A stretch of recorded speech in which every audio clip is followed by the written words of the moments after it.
नासिन हाणे बुलेटिन में शामिल कंदासीं sports news.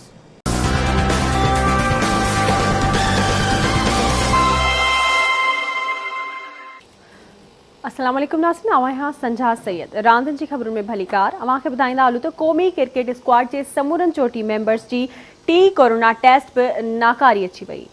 Pakistan cricket board मूजिब ॾखण अफ्रीका रवानो थियण खां अॻु क्रिकेट स्क्वाड जी चौथी कोरोना टेस्टिंग 24 मार्च ते थींदी। पीसीबी जो चवणु आहे त स्क्वाड जे हिकु मेंबर जी कोरोना टेस्ट हाकारी आई हुई, पर हाणे हुन जूं 2 टेस्टूं नाकारी आयूं आहिनि। पीसीबी मूजिब स्क्वाड जो ही मेंबर 23 मार्च ते बायो सिक्योर बबल जो हिसो बणिजी वेंदो, जॾहिं त मुतासिर मेंबर जूं वधीक 2 कोरोना टेस्टूं 24 मार्च ते थींदियूं। वाज़े रहे त क़ौमी क्रिकेट टीम 26 मार्च ते ॾखण अफ्रीका जे दौरे लाइ रवानो थींदी, जिते टीम 4 T20 ऐं 3 वनडे मैचिस खेॾंदी।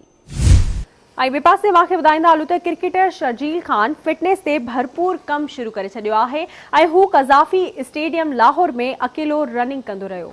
Opening batsman Sharjeel Khan spot fixing case जी पाबंदी ख़त्म थियण खां पोइ पहिरियों भेरो पाकिस्तान T20 स्क्वाड में शामिल कयो वियो आहे, पर उन जी फिटनेस खे तनक़ीद जो निशानो बणायो पियो वञे। फिटनेस जी बहितरी लाइ क्रिकेटर शर्जील खान क़ज़ाफ़ी स्टेडियम में अकेले सां रनिंग कई ऐं ग्राउंड जा 4-5 चकर लॻाया। इंटर स्क्वाड मैच जे मौक़े ते शर्जील खान इनफरादी फिटनेस ते ध्यानु ॾिनो। Sharjeel Khan inter squad match में शादाब 11 में शामिल आहे ऐं हिन 100 सैकड़ो फिटनेस ऐं वज़न घटाइण खे पंहिंजो हदफ़ बणाए छॾियो आहे।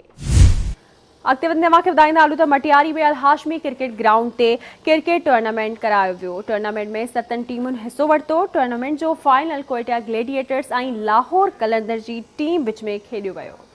क्वेटा जी टीम पहिरीं बैटिंग कंदे मुक़रर 10 ओवरनि में 120 रन्सूं ठाहियूं। जवाब में लाहौर कलंदर जी टीम पंहिंजी इनिंग जी शुरूआत छकनि ऐं चौकनि सां कई। लाहौर कलंदर जे रांदीगरनि ॾिनल टारगेट पूरो कयो। फाइनल मैच में ज़ैब मला मैन ऑफ द मैच रहियो, जंहिं 12 बॉलनि ते 4 छकनि जी मदद सां पंहिंजी टीम खे फतह ॾियारी। फाइनल मैच जो ख़ासि महिमान अॻूणे MPA सरदार अमीर अली शाह हाशमी जो पुटु सैयद इर्तिज़ा अली शाह हाशमी, सैयद सफदर शाह ऐं सैयद फज़ल अली शाह हुआ, जिन लाहौर कलंदर जी टीम खे कैश इनाम ऐं ट्रॉफी ॾिनी।